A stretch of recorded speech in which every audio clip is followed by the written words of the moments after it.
ইউনূসের বিরুদ্ধে এই মামলাটা তো সরকার করে না, অফিসিয়ালি মামলাটা তো একজন ক্ষতিগ্রস্ত ব্যক্তি করেছে। ইউনূসকে ডিফেন্ড করার চেষ্টা করে ওই শুট করে রেফারেন্সে তারা আসলে ওই একই রকম পলিটিক্যাল স্টেটমেন্টই দেওয়ার চেষ্টা করছেন। আমার কাছে মনে হয় যে প্রেসিডেন্ট জিয়া সরকার থেকে শুরু করে খালেদা জিয়া সরকারের সময় বঙ্গবন্ধুর আত্মস্বীকৃত খুনিদের যেভাবে পুরস্কৃত করা হয়েছে সেটি আসলে বারবার এটি নিয়ে আমাদের এই প্রশ্ন পরিষ্কার করতে হবে। যদি সেই খুনের সাথে সেটা দায় না থাকে, এখনো ৭৫-এর পরাজিত শক্তি বলছেন জনাব তারেক রহমান, এখনো ৭৫-এর হাতিয়ার গর্জে উঠুক আরেকবার, এই স্লোগান আমরা শুনছি। জনাব হারুন রশিদ, এই বিষয়গুলি কিন্তু আসলে একটু পরিষ্কার করা দরকার।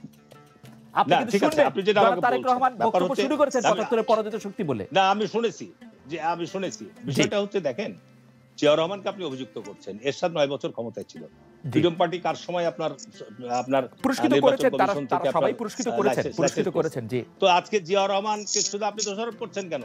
আপনার জেনারেল এরশাদ শেখ হাসিনার বিশেষ দূত, বিরোধী দলের নেতা, তাকে আপনি নিয়ে জোট সরকার গঠন করছেন, মহাজোটের শরীক। তো এইটা ডাবল স্ট্যান্ডার্ড। আমি যে বললাম যে বিভ্রান্ত দল, যারা আপনার শেখ মুজিবের এই সমস্ত ঘটনাগুলোর সাথে জড়িত, তারাই কিন্তু শেখ হাসিনার চারিদিকে আপনার পরিবেষ্টিত করে আছে। আপনি শুধু জিয়া রহমানের দিকে আঙ্গুলি তুলছেন। ওই সময় সেনাবাহিনী প্রধান কে ছিল, বিমান বাহিনীর প্রধান কে ছিল, আপনার বিডিআর এর প্রধান কে ছিল, আপনার রক্ষী বাহিনীর প্রধান কে ছিল, তারাকে কিন্তু আপনি দোষী সাব্যস্ত করছেন না। তারাকে সবগুলোকে আপনি নিয়ে আপনি এমপি বানাচ্ছেন, মন্ত্রী বানাচ্ছেন, তারা শুধুমাত্র আপনার আঙ্গুলি নির্দেশ করছেন জিয়া রহমানের দিকে। কেন? তারা তো তখন ক্ষমতায়, জিয়া রহমান তো তখন second in command, Zia Rahman তো মূল কমান্ডে ছিল না, জিয়া রহমানকে বন্দী পর্যন্ত করা হয়েছিল। সুতরাং যারা ওই সময় রাষ্ট্রীয় ক্ষমতার বিভিন্ন পদপদবিতে ছিলেন, তারা কোথায় ছিল? জিয়া রহমান নিজেই তো বলেছেন, তার বই লেখার মধ্যে দেখেন বিচারপতি তারা তখন কোথায় ছিল, তারা কেন আপনার বেরিয়ে আসলো না সেই সময় একজন সেনাবাহিনী বিদ্রোহ অফিসারের বিরুদ্ধে?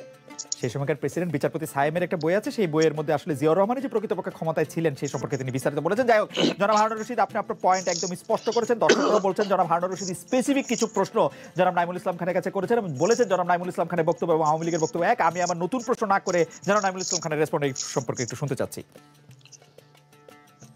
হারুন ভাই একটা সুবিধা নিয়ে নিল, কারণ আমি পরে কার্টেসি সেই আমি হারুন ভাইকে রেসপন্ড করতে চাই নাই, কারণ এটা ঠিকও না। আমি আপনার প্রশ্ন অনুযায়ী কথা বলছিলাম। হারুন ভাইয়ের কোনো বক্তব্যের ব্যাপারে আমি কোনো পাল্টাপাল্টি কথা বলি নাই আমার পর্বে, কিন্তু এখন আবার উনি আমাকে শুধু প্রশ্ন করলেন তা না, উনি কিছু মানে একটু সম্মান হানিকর কথাও বলেছেন। নাম্বার ওয়ান, যে উনি বলেছেন আমি সরকারের সাথে যুক্ত। তো এইটা তো আপনি যে এত অনুমান নির্ভর কিছু বলেন না, এটা কোন তথ্যে উপাত্তের ভিত্তিতে আপনি এটা বললেন? আমি কি করেছি? সরকারের কোনো পদ নিয়েছি? সরকারের সাথে বিনা পয়সায় ঘুরেছি? আমি কি কোনো প্লট নিয়েছি? আমার সময় আমার পত্রিকা, আমি আপনাকে চ্যালেঞ্জ করছি, বিরোধী দলের পত্রিকা এত সাফার করে নাই, আমার পত্রিকা নিয়মিত যত সাফার করতেছে। আর আপনি কিনা আমাকে কি বললেন? যে সরকারের সাথে যুক্ত। তো এটাও তো আপনি একটা সুবিধা নিলেন লাইভ টক শোতে, সম্পূর্ণ অনুমান নির্ভর এবং এটা ভুয়া কথা। ভাই হারুন, আমি ভদ্রতার কারণে এর বেশি আর বলতেছি না। তারপরে আপনি বললেন আমি এড়িয়ে গেছি। আমি কোনো কিছু এড়িয়ে যাইনি, আমি ওটা রেসপন্ড করেছি, আপনি হয়তো শুনেন নাই। আবারও বলি, আইনের শাসন এই দেশে আছে কিনা, এই দেশে গণতন্ত্র আছে কিনা, আমি আপনার সাথে যে কোনো ডিবেটে আসতে প্রস্তুত এবং আমার নিজস্ব মতামত আছে। আমাদের গণতন্ত্রের সমস্যা আছে, আমাদের আইনের শাসনেও সমস্যা আছে। সুপ্রিম কোর্টের প্রধান বিচারপতি শেষ দিন হলেও আমাদের খালেদ মহিউদ্দিনের খুব ঘনিষ্ঠ মানুষ, উনি খুবই মানে কিছুটা অন্তত ধারণা দিয়ে গেছেন। কিন্তু আমি শুধু এইটুকু বলতে চাই যে দেখেন, আইনের শাসনে এই কথাটা বলা যায় যে আমাকে আপনি এই অভিযোগে, এই আইনে অভিযুক্ত করলেন, হারুন সাহেবকে তো করলেন না। এইটা কোর্টে এরকম কোনো আর্গুমেন্ট চলে না, আপনাকে আপনার কথাটাই বলতে হবে।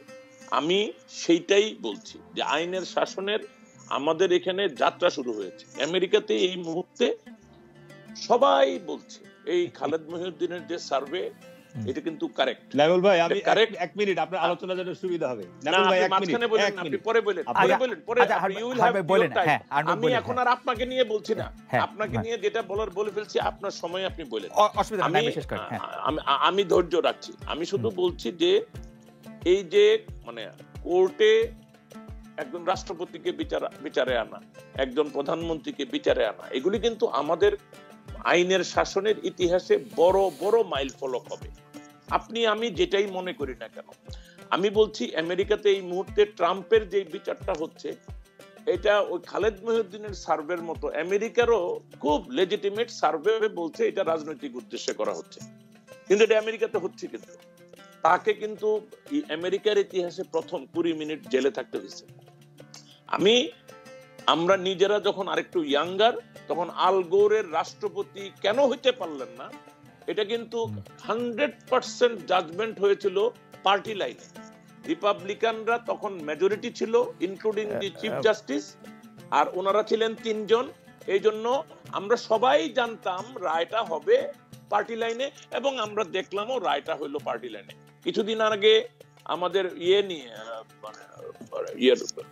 মেয়েদের অ্যাবর্শন রাইট নিয়ে রায় হয়েছে পার্টি লাইনে, পলিটিক্যাল লাইনে, পলিসি লাইনে। সো এইগুলি হয়। আপনি আমাকে অনুমতি দিলে একটা প্রশ্ন করতে চাই। নাইবে, আপনি বলতেছেন যে রায় যে পার্টি লাইনে হয় সেটি কিন্তু আসলে আমেরিকারও বাস্তবতা বা সারা পৃথিবীর বাস্তবতা, কারণ আমেরিকার জাজরা ডেমোক্রেটিক আমলে নিযুক্ত নাকি রিপাবলিকান আমলে নিযুক্ত, সেটা নিয়ে আসলে এই 9 জন সার্কিট জাজের মধ্যে কি আদেশ দিবে সেটা আসলে অনেকটা বোঝাও যায়। কিন্তু আমার প্রশ্ন হচ্ছে যে মাননীয় প্রধানমন্ত্রী শেখ হাসিনা যখন ডক্টর ইউনূস সম্পর্কে বলেন যে law will take its own course, তখন কিন্তু আমরা বুঝি যে তিনি আসলে মিন করতেছেন যে law will take actually his course, her course, এটা নট ওন কোর্স, যেটা আপনিও আসলে এটা বললেন যে হ্যাঁ এটা হওয়ার কথা, কারণ এটা তো ডেমোক্রেটিক, রিপাবলিক, পার্টিজান অনেক কিছুই আসলে আইনের মধ্যে থেকে আসলে বিবেচনায় চলে আসে। সেই জন্যই ডক্টর ইউনূসের বিরুদ্ধে এটাই হচ্ছে, কারণ ডক্টর ইউনূস আরেকটি পার্টি করতে চেয়েছেন, শেখ হাসিনাকে অনেক হিউমিলেট করে কথা বলেছেন, 2007 সালে কথা বলছি আমি, বলছে সেটির একটি পুরো। আমি আবারও বলি, ইউনূসের বিরুদ্ধে এই মামলাটা তো সরকার করে না, অফিশিয়ালি মামলাটা তো একজন ক্ষতিগ্রস্ত ব্যক্তি করেছে। আমি এখানে শুধু এটুকুই বলতে চাই, আমরা কি আইনের আলোচনা করব যে আইনের দৃষ্টিতে তার বিরুদ্ধে এই মামলাটা হইতে পারে কিনা। আর আপনি যদি বলেন পলিটিক্যাল, তো আমি ওই লাইনে কথাটা তখন বলতেছিলাম, ইয়েস এটা পলিটিক্যাল। আপনার যে সার্ভের প্রশ্নটা কিভাবে ছিল আমি জানি না, মনে নাই, দেখেছি আমি, কিন্তু আমি বলছি এইটা একটা পিওরলি পলিটিক্যাল মামলা, পলিটিক্যাল ইস্যুতে তাকে মামলায় টানা হয়েছে। এই পলিটিক্যাল ইস্যুটা কেন, এটা বুঝতে হবে কেন, যেটা বিএনপি তাকে প্রশ্রয় দিচ্ছে, বিএনপি তার উপরে সওয়ার হয়ে আন্তর্জাতিক ইনফ্লুয়েন্স এনজয় করতে চাচ্ছে। এই কারণে আমার মনে হয় যেটা খুবই গুরুত্বপূর্ণ কথা, তার ব্যাপারে সরকারি দলের এই ক্ষোভ, যেটার প্রকাশ আপনি দেখছেন। এবং সরকারি দলে যেহেতু একটু বোকা লোকের সংখ্যা একটু বেশি, ক্ষমতায় থাকার কারণে একটু বোকা হয়ে যায় তারা এই জন্য সারাক্ষণ, যেটা হারুন ভাইও বলেছিলেন, আমি তখন কিন্তু এটা ধরি নাই, কারণ আমি ওনার কথা ধরতে চাইনি, কি উনি একটা সহজ জায়গায় গেছেন যে সুদখোর বলে। আমি হারুন ভাইকে বলি, ডক্টর ইউনূসের বিরুদ্ধে কোনোদিনও সুদখোরের মামলা হবে না, কারণ এটা আইনি অভিযোগ না তার বিরুদ্ধে। প্লিজ ট্রাই টু আন্ডারস্ট্যান্ড, এটা হলো পলিটিক্যাল পার্টির জনসভার অভিযোগ, এটা অ্যাকচুয়াল অভিযোগটা না। বরং যারা নাকি ইউনূসকে ডিফেন্ড করার চেষ্টা করে ওই সুদখোরের রেফারেন্সে, তারা আসলে ওই একই রকম পলিটিক্যাল স্টেটমেন্টই দেওয়ার চেষ্টা করছেন। সরকারের লোকজনের বিরুদ্ধে মামলা দেওয়া ডিফিকাল্ট, এইটা আমি আপনার সাথে এগ্রি করতে কিছুটা রাজি আছি, কিন্তু ডক্টর ইউনূস তো সরকারের পক্ষের লোক না, সুতরাং ওইখানে মামলা নেওয়া দিয়ে প্রবলেম নাই। নাইমুল ইসলাম খানের বিরুদ্ধে মামলা দিতে কোনো সমস্যা নাই, নাসিমা খান মন্ত্রী সম্পাদক, তার বিরুদ্ধে মামলা হয়েছে, হইতে থাকবে। ওই হারুন ভাই যেরকম ধারণা রাখে যে আপনি এটা আরো ভালো আর্টিকুলেট করেছেন, কিন্তু আমার কাছে মনে হয় I have raised my case, যে উনি সরকারের বিরুদ্ধে আছেন বলে তার বিরুদ্ধে মামলা করা সহজ। যাই হোক, আমি একটু জনাব হারুনুর রশিদের, ধরেন কোনো একটা মামলায়, একই জায়গা থেকে উদ্ভূত মামলায় বাংলাদেশের সর্বোচ্চ আদালত বলল যে ম্যাডাম খালেদা জিয়ার নামে মামলাটি চলবে এবং শেখ হাসিনার বিরুদ্ধে মামলাটি চলবে না। আপনি লক্ষ্য করেন এই রায়টি কিন্তু দিচ্ছেন বাংলাদেশের সর্বোচ্চ আদালত, আপনি ধরে নিচ্ছেন সেটি আসলে জোর করে প্রত্যাহার করা হয়েছে। এটি কেন? আপনি আগেই ধরে নিচ্ছেন যে আপনি নির্দোষ আর উমুক দোষী, না আপনি নির্দোষ উমুক দোষ, নির্দোষ। আইন কানুনের প্রতি দিলে আপনার কোনো আসলে ব্যাপারটা এরকম দাঁড়ালো না। না, বর্তমান বিচার বিভাগের যে অবস্থা, বর্তমান বিচার বিভাগের কথা না কি যেভাবে দেশ থেকে বর্তমান বিচার বিভাগের কথা না কি না বর্তমান বিচার বিভাগই বললাম যে আপনি যে কথাটা বললেন, জাস্টিস এসকে সিনহা কিন্তু খালেদা জিয়ার মামলা চলতে পারবে এটি বলে গেছেন। জাস্টিস এসকে সিনহা বলে গেছেন খালেদা জিয়ার মামলা। আমি সেটাই তো আপনাকে বলতে চাচ্ছি। আজকে বর্তমান বিচারপতি বিদায় লগ্নে উনি কি বলে গেলেন, মেসেজটা কি দিয়ে গেলেন?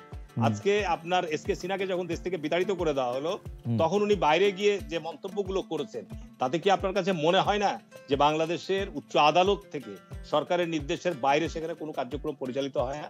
এটা তো স্পষ্ট না, আমি একদম পরিষ্কার না। জনাব হারুন রশিদ, আমি ভেরি সরি টু সে, আমার যদি জনাব এসকে সিনহার এই কথা বিশ্বাস করতে হয়, এই কথা বিশ্বাস করতে হয় আমাকে। আচ্ছা প্লিজ এক মিনিট আপনি ধরেন যে এখানে বেগম খালেদা জিয়ার নাইকো মামলা আছে, ওই মামলার কিন্তু আপনার শেখ হাসিনাও আসামি। এখন ওই মামলা বেগম জিয়ারটা চলবে, আর প্রধানমন্ত্রী যেহেতু এখন উনার মামলা চলবে না। এখন আপনি বলছেন যে উচ্চ আদালত থেকে আমাকে এই রায় মানতে হবে, তাই এই রায় পক্ষপাতিত্বমূলক নয়। আপনি রায় বিচার চালান না কেন? আপনি দুইটা মামলা একই অভিযুক্ত হলে অভিযোগের ধরন আলাদা, অভিযোগের ধরন আলাদা। না, অভিযোগের ধরন আলাদা। নাইকো আমি কভার করেছি, অভিযোগের ধরন আলাদা। বিষয়গুলো তো আপনার হলো না, আপনার বিচারই হলো না। আপনার সেই জন্যই তো বিচারই করলেন না, বলে যে শেখ হাসিনা মামলা চলবে। শেখ হাসিনার বিরুদ্ধে প্রাইমা ফেসি পায় নাই, প্রাইমা ফেসি পায় নাই 2011 সালে, সেটি বাতিল করে দিয়েছে। খালেদা জিয়ার বিরুদ্ধে প্রাইমা ফেসি পেয়েছে। 8000 মামলা তো ওইভাবেই বাতিল করেছে। না, সেটা আপনি বলতে পারেন। আমি আমাদের মোহাম্মদ নাসিম সাহেব আপনার যাদের নামে 20 বছর 50 বছর 200 বছর সাজা হয়েছিল, সেই মামলাগুলো তো আপনার প্রত্যাহার হয়েছে। আমিও তো হয়েছে, মানে আসলে এগুলো তো বাংলাদেশে আপনি এই গত 15 বছর কি হচ্ছে আদালতে আপনি দেখতে পাচ্ছেন। রাইট। সেটি ব্যাপারে আসলে আপনি এটি ঠিকই বলেছেন। আমরা একটু অন্য প্রসঙ্গে এখন আসলে যেতেই হবে। আমি নাইমুল ভাইকে আরেকটা উনি বলেছেন, স্বীকার করেছেন, সরকারি দল আমার নির্বাচনী এলাকায় বর্তমান যে উপনির্বাচনে এমপি হয়েছে, সে আগেও এমপি ছিল। আমি তাকে বাদী আমি নিজে মামলা করেছি, সেই মামলা কোর্ট থানায় নেয়নি, কোর্টে মামলা করেছে, সেই মামলা সিআইডি ইনভেস্টিগেশন করে চার্জশিট দিয়েছে। বিচারিক আদালত আপনার ওই মামলা খারিজ করে দিয়েছে। এই আপনি কল্পনা করতে পারেন এটা? 4 বছর থেকে মানুষ যদি মামলা সত্য মামলা বিচার না পায়, তুই সরকারি দল কর, তার জন্য তার বিচার হবে না? এটা বাংলাদেশের বর্তমান শাসন ব্যবস্থা চলছে। রাইট। বর্তমান আইনের শাসনের এই হচ্ছে অবস্থা। না, সেটি আপনি ঠিকই বলেছেন। আমরা একটু আমি নাইম ভাইকে দোষারোপ করছি না। নাইম ভাইরা সাংবাদিকতায় আছেন, উনারা একটা পত্রিকা সম্পাদনা করেন। আমার প্রত্যাশা থাকবে যে বর্তমান সত্যিকার অর্থে বাংলাদেশে একটি সুশাসন ফিরিয়ে আনার জন্য, একটা গণতান্ত্রিক ব্যবস্থা ফিরিয়ে আনার জন্য, একটা আইনের শাসন ফিরিয়ে আনার জন্য, বাংলাদেশে একটা অবাধ নির্বাচন পরিবেশ সৃষ্টির জন্য ভূমিকা রাখেন। না, ভূমিকা কাউরি আমার পক্ষে আওয়ামী লীগের পক্ষে রাখার জন্য না, আপনার পক্ষে না দাঁড়ালে তার আপনি ভূমিকা দেখেন না হারুন ভাই, এটা হচ্ছে প্রবলেম। আমার পক্ষে দাঁড়ানোর দরকার না। আইনের শাসন বলতে আপনি যেটি বুঝাতে চাচ্ছেন, বা আইনের শাসন বলতে বাংলাদেশের বিচার বিভাগ, আইনি কাঠামো, আইনি ব্যবস্থা নিয়ে আপনি যে কথাগুলি বলছেন, সেই কথাগুলি বাংলাদেশের আসলে চিরকালেরই ধারাবাহিকতা কিনা, যে মানে যারা মানে ইন ডেমোক্রেসি সামবডি ইজ মানে everyone is equal or somebody is more equal than others, আমরা এখানে মোর ইকুয়াল লোকদেরই আসলে প্রাধান্য দেখি কিনা। জনাব হারুন রশিদ। জি, ধন্যবাদ। বাংলাদেশের স্বাধীনতার পর থেকে আপনার বলা যায় যে আইনের শাসনের ক্ষেত্রে তো স্বাভাবিক কারণে বিভিন্ন সরকারের সময় কিছু কিছু ত্রুটি বিচ্যুতি আছেই। তবে দেখতে হবে আপনাকে যে কোন সরকারের সময় এই আইনের শাসন সুশাসন প্রতিষ্ঠার জন্য উদ্যোগ প্রচেষ্টা ছিল, এই জিনিসগুলো আপনাকে বিবেচনায় আনতে হবে। কোন সরকারের সময় একটা গণতান্ত্রিক পরিমণ্ডল সৃষ্টির জন্য বা ভিন্ন মতগুলোর সমাবেশ, বাক স্বাধীনতা, পত্রপত্রিকার স্বাধীনতা, এই জায়গাগুলোর ফ্রিডম কোন সরকারগুলোর আমলে ভালো ছিল, এই বিষয়গুলো কিন্তু আপনার কাছে বিবেচনা আনতে হবে। আপনি 72 থেকে 75 সরকারের চিন্তা করেন, আর এখন ডিজিটাল অ্যাক্টের মধ্যে আপনার সংবাদপত্রের শিল্পরা কাজ করছে। এই 15 বছরের মধ্যে সংবাদপত্রগুলোর কি অবস্থার মধ্যে রয়েছে সেটা আপনাকে ভাবতে হবে। সুতরাং এখানে নাইম ভাই যে কথাটা বললো আপনার এই শাহ আলম গ্রুপের ব্যাপারে, আপনার চেম্বার জজ থেকে যে মামলাটা স্থগিত করা, যেটা কি সরকারের নির্দেশনার বাইরে করেছে? না, এটা আপনি জানেন না, এটা কিন্তু আপনি জানেন না। জনাব হারুন রশিদ, আমি আপনাকে আপনি এটা যে কথাটি বলছেন সেটি একদম আদালত অবমাননা, একদম আদালত অবমাননা। এটা আপনি বলতে পারেন হতে হলে আমার এই ব্যাপারে আমি অসুবিধা নাই। বিষয়টা হচ্ছে না, আপনার অসুবিধা নাই, ঠিক আছে, কিন্তু এটা আপনি বলতে পারেন মামলা বা টাকা পাচারের মামলার ব্যাপারে আপনার হাইকোর্ট তদন্তের নির্দেশ দিয়েছে। ভালো কথা, তদন্ত তো সময় লাগবে, 2 মাস 3 মাস 6 মাস 1 বছর লাগতে পারে। শাহ আলম গ্রুপের হাজার হাজার কোটি টাকা, সুতরাং আপনি এখানে এস আলম গ্রুপের তো এখন এই মামলাটাকে আপনি যখনই হাইকোর্ট দিল, তারা চেম্বারে নিয়ে যে চেম্বার তো ইচ্ছা করলে ফুল কোর্টে পাঠায়। আপনি নিজেও বলেছেন চেম্বার তো ইচ্ছা করলে এক সপ্তাহের মধ্যে ফুল কোর্টে পাঠিয়ে দিয়ে সেখান কিন্তু থেকে পূর্ণ কিন্তু হিয়ারিং নাও করে পাঠাতে পারে, সেখান নাও থেকে পাঠাতে আমরা পারে। সিদ্ধান্ত নিয়ে আসতে পারতাম। তার নাও জায়গা পাঠাতে আছে, নাও পারে, সেটা পাঠাচ্ছে না তো। পারে। এরকম তো সেটাও করেছে। চেম্বার কোর্ট থেকে তো মামলা আপনার স্থগিত রাখার তো বিধান আছেই, সেটা তো আমি দ্বিমত করছি না। কিন্তু যেহেতু একটা সেনসিটিভ মামলা, দুর্নীতির প্রসঙ্গ, হাজার হাজার কোটি টাকা, যেখানে ব্যাংকগুলো খালি হয়ে গেছে, অভিযোগ আসছে সাধারণ জনগণের পক্ষ থেকে, এসব বিষয়গুলো অভিযোগ আসছে। সুতরাং সরকারের উচিত ছিল সরকারের স্বচ্ছতা জবাবদিহিতার জন্য এই মামলাটা আপনার তদন্তাধীন রাখা। তদন্তাধীন রাখলে সে দোষী না নির্দোষ সেটা তো আপনার সময়ের ব্যাপার, সেটা তো আপনার 1 মাস 2 মাসের জনাব হারুনুর রশিদ যিনি চেম্বার জজের বিচারক হন, তিনি অ্যাপিলেট ডিভিশনের একজন সিনিয়র জাজ। তার কাছে আসলে যতভাবে বিষয়টি উপস্থাপিত হয়, আমরা হয়তো এর পুরোটা জানি না। আসলে আমরা তো আসলে পত্রপত্রিকা পড়ে জানি বিষয়গুলা, সেগুলির মধ্যে অথবা তাদের লয়ারের কাছ থেকে শুনি। এমনও তো হতে পারে যেটা আসলে গ্রাউন্ড ছিল, সেজন্যই চেম্বার জজ এটা পড়েছেন। ভাই আমরা যে রাজনৈতিক মামলাগুলো, আমি বলি আপনার, আমরা যে রাজনৈতিক মামলাগুলো নিম্ন আদালত থেকে জামিন পাচ্ছি না, আমরা উচ্চ আদালতে নিয়ে আসছি, হাইকোর্ট থেকে জামিন দিচ্ছে। যে মামলাগুলো আপনার নিম্ন আদালত থেকে কিন্তু জামিনযোগ্য, জামিন দিতে পারে, কিন্তু সব গায়েবী মামলা, মিথ্যা মামলা, কিন্তু সেগুলো হাইকোর্ট থেকে জামিন হচ্ছে। তারপর দেখা যাচ্ছে সেই মামলাগুলো আপনার ওই চেম্বার জজ থেকে স্টে করে দিচ্ছে। এটা গত 15 বছরে এটা নতুন ঘটনা নয়, এই অসংখ্য ঘটনা। এইটা আমি আপনার সাথে এই জিনিসগুলি আপনাকে বলতে চাচ্ছি। তো এইটা আপনি দুর্নীতির মামলাটা ছোটভাবে দেখছেন কেন? এসালাম গ্রুপের বিষয় নিয়ে তো গত কয়েক মাস যাবত পত্রপত্রিকা ব্যাপকভাবে লেখালেখি হচ্ছে, এটা কি অস্বীকার করার কোনো পথ আছে? আমি এই প্রসঙ্গে একটা ছোট উদাহরণ বলবেন, আমরা একটু শেষ পর্যায়ে আপনাকে শুনবো। নাইমুল ভাই বলেছে যে, নাইমুল ভাই কিন্তু এটাতে সাপোর্ট বলেছে যে না, আমরা এটাকে সমর্থন করি না। উনি কিন্তু উনি এটা বলেছেন, আমি ওনাকে ধন্যবাদ দিচ্ছি এই জন্য, উনি বলেছে এটা। তা আমার কথা হচ্ছে যে এই জিনিসটা হয় কি, স্টে না করে এই মামলাটা তো আপনার ফুল বেঞ্চ, আপনি যেটা বললেন, ফুল কোর্টে পাঠিয়ে দিতে পারতো।